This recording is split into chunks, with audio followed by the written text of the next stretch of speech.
नमस्कार, मैं विकास सोनी। आज आपको एक शख्सियत से रूबरू कराते हैं जो जिला पंचायत सदस्य रह चुकी हैं 2 बार। और 2015 में हम आपको बता दें कि जिला पंचायत सदस्य जब रही हैं जब वह जेल में थी। छोटे छोटे इनके बच्चों ने जाके प्रचार प्रसार किया और 7,000 वोटों से जीती और विधानसभा का चुनाव भी लड़ चुकी हैं। दूसरी बार विधानसभा की उम्मीदवार भी हैं। और हम आपको बता दें कि जखौरा में इनकी सासू माँ प्रधान भी है। यह अभी वर्तमान में प्रदेश सचिव पिछड़ा वर्ग की अध्यक्ष भी हैं, जो इनका नाम है ज्योति सिंह लोधी जी। इनसे हम आपको रूबरू कराते हैं, आइए हमारे साथ। नमस्ते मैडम, आपका स्वागत है। मैडम, आप विधानसभा ललितपुर 2026 के लिए टिकट की मांग कर रही हैं। किन कामों को देखकर समाजवादी पार्टी आपको टिकट देगी? देखिए, प्रदेश में जब समाजवादी पार्टी की सरकार थी तो समाजवादी के राष्ट्रीय अध्यक्ष श्री अखिलेश यादव जी जब प्रदेश के मुख्यमंत्री थे तो उन्होंने प्रत्येक व्यक्ति को ध्यान में रख के कार्य किए थे। चाहे वो बच्चे हों, चाहे वो महिलाएं हों, बेरोजगार बच्चे हों, बेटियां हों, वृद्ध हों, सभी के लिए उन्होंने कुछ ना कुछ कार्य किए थे। और उसी को देखते हुए हम ये मांग करते हैं कि 2022 में भी प्रदेश में हमारी सरकार बनी। आपके द्वारा क्या क्या काम किए गए विधानसभा के लिए? जब मैं जिला पंचायत सदस्य बनी तो मेरे ब्लॉक जखौरा, जो कि एक बहुत बड़ा ब्लॉक है और उत्तर प्रदेश में बहुत सबसे बड़ा ब्लॉक है, वहाँ पर देखा कि कोई डिग्री कॉलेज नहीं है और बच्चों को आसपास कोई डिग्री कॉलेज नहीं था। बच्चों को 25 किलोमीटर या तालबेट या ललितपुर आना पड़ता था। तो मैंने उनकी शिक्षा का, मेरा मानना है कि अगर एजुकेशन अच्छी होगी जभी हमारे देश के, हमारे कल्चर को हम आगे ले जा सकेंगे। तो मैंने वहाँ पर एक डिग्री कॉलेज डाला, संत स्वामी ब्रह्मानंद नाम का डिग्री कॉलेज मैंने जखौरा में खोला है। वहीं मैंने जो सड़कें देखी कि ये सड़कें ख़राब हैं, जैसे कि जखौरा से एक सड़क 3-4-5 गाँवों को जोड़ती है, जैसे घिसौली, बांदरौन, दुर्बारा, आगर। तो वहाँ पर पहले जब कोई शादी होती तो वहाँ कोई बारात या बस ही नहीं जा पाती थी क्योंकि रास्ता बहुत ख़राब था। जब मैं जिला पंचायत सदस्य बनी तो हमने वहाँ पर एक सड़क का निर्माण किया है जिससे उन 4-5 गाँवों का आवागमन अच्छे से होने लगा है। और भी चीज़ें, जैसे मैं एक निःशुल्क कोचिंग सेंटर जखौरा में चलाती हूँ ताकि बच्चे की एजुकेशन अच्छी हो और वो अपनी जो कैरियर बनाना चाहे तो उसमें आगे बढ़ सके। बहुत सारे काम हम लोगों ने जिला पंचायत रहते हुए किए हैं। मैंने कई बार कन्या विवाह करवाए हैं अपने कॉलेज में। जिन गरीब बेटियों की शादी में माँ बाप को दिक्कत होती है उनकी मैंने अपनी तरफ से उन बेटियों की शादी की है।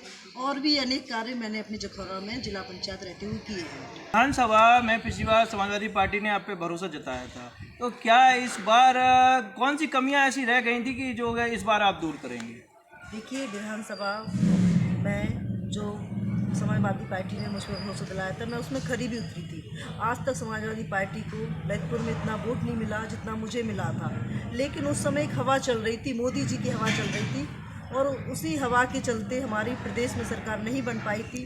हमारे सारे विधायक हार गए थे, मुश्किल से 47 विधायकों सीटों पर ही हमारे साथ समाजवादी पार्टी जीती थी उन्हीं, और इसी वजह से मैं भी ये चुनाव हार गई थी। अच्छा, ये बताइए कि जैसे इस बार भी टक्कर बीजेपी से है, वो भी कम नहीं है। इस बार क्या रणनीति रहेगी आपकी? इस बार टक्कर में बहुत फ़र्क है क्योंकि बीजेपी जिस बेस पे बनी थी, उन्होंने कहा था हम किसानों का हित करेंगे, बेरोजगारों के लिए कार्य करेंगे, महिलाओं के लिए कार्य करेंगे। लेकिन आज बीजेपी का धरातल पे कोई काम नहीं नज़र आ रहा है। जिन किसानों के दम पर उन्होंने सरकार बनाई थी, आज वो किसान कितने परेशान हैं। आपने ललितपुर में देखा है कि खाद के लिए लाइन में लग के 4 से 5 किसानों की मृत्यु हो गई है।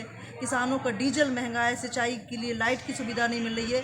किसान जहां पहले खड़े थे आज भी उसी कगार पे खड़े हुए हैं। मैं महिलाओं की बात करना चाहूँगी आपसे कि सरकार महिलाओं की कोई सुरक्षा ही नहीं कर पा रही है। आज अगर क्राइम देखो, महिलाओं के प्रति कितना क्राइम उत्तर प्रदेश में फैला, इतना किसी प्रदेश में नहीं है जितना उत्तर प्रदेश में महिलाओं के साथ अत्याचार हो रहे हैं, रेप हो रहे हैं। तो महिलाएं भी अपने आप को सुरक्षित सरकार में नहीं मान रही हैं। मैं अब युवा पीढ़ी के पर आती हूँ तो युवा पीढ़ी जिसने योगी जी और मोदी जी ने कहा था कि हम प्रति वर्ष 2 करोड़ रोजगार देंगे, अरे उन्होंने तो वो रोजगार भी छीन लिए। कोरोना के चलते जो बच्चे प्राइवेट में काम करते थे, जो युवा, उनसे वो रोजगार तक उन्होंने छीन लिया है।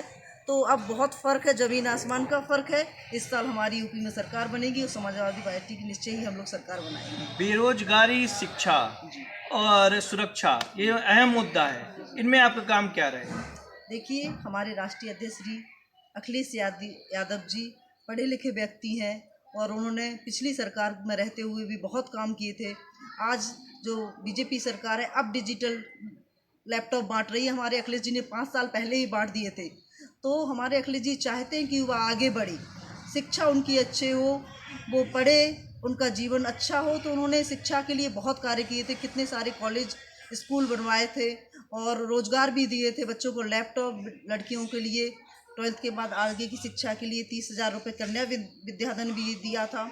स्वास्थ्य के लिए भी अखिलेश यादव जी ने बहुत सारे किए थे, जैसे एम्बुलेंस 102, 108 एम्बुलेंस की सुविधाएं दी थी, ताकि कोई गरीब व्यक्ति अगर किसी गांव में बीमार हो जाए, वो शहर तक कोई गाड़ी हायर नहीं कर पा रहा है, तो कम से कम एम्बुलेंस के जरिए वो शहर तक अपने पेशेंट को तो ले तो जा सकता है।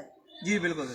पलायन की स्थिति बुंदेलखंड में बनी रहती है हर साल, गांव के गांव पलायन करते हैं शहर की तरफ। इनको रोकने के लिए आपके क्या कदम रहेंगे? देखिए, अखिलेश जी की अगर हमारे प्रदेश में, उत्तर प्रदेश में अगर श्री अखिलेश यादव जी की सरकार बनती है तो गांव में ही रोज़गार दिया जाएगा, शहर में ही रोज़गार दिए जाएंगे, ताकि हमारे मज़दूरों को पलायन नहीं करना पड़े। जैसे कि जाखलौन की वो पत्थरों की खदानें बंद कर दी गई, उन्हें पुनः खोल दी जाएंगी, ताकि यहाँ जाखलौन क्षेत्र के लोग बाहर ना जाके वहीं अपने क्षेत्र में ही काम कर सके। गांव में भी मनरेगा और अन्य कार्य द्वारा, शिक्षा के द्वारा उन्हें गांव के गांव में रोज़गार दिए जाएंगे।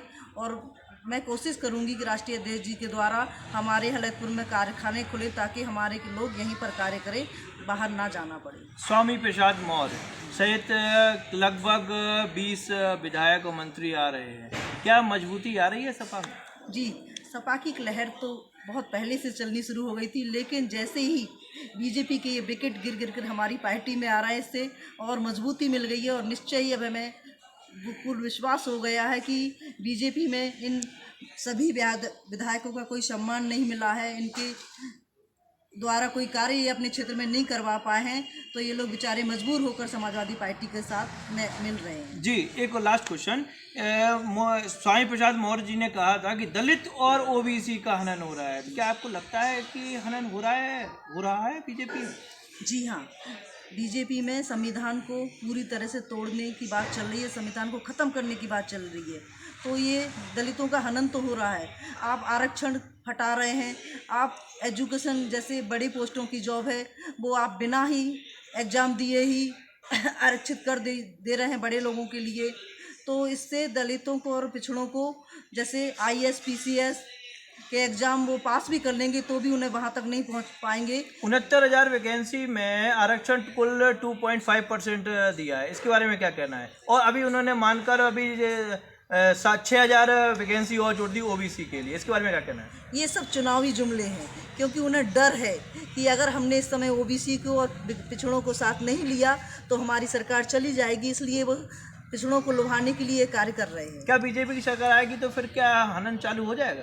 जी हाँ, अगर बीजेपी की सरकार दोबारा आती है तो लोकतंत्र पूरी तरह से ख़त्म हो जाएगा, आदमी को अपनी आज़ादी से अपनी बात कहने का हक तक छीन लिया जाएगा। बहुत बहुत धन्यवाद। ये हमारे साथ थी ज्योति सिंह लोधी जी, जिनसे हमने आपको रूबरू कराया और बुंदेलखंड की एक झांसी की रानी से रूबरू कराया। अब ये देखना है कि समाजवादी पार्टी में विश्वास रखती है कि नहीं रखती है। ये सब देखने के लिए आप हमारे साथ बने रहिए। धन्यवाद।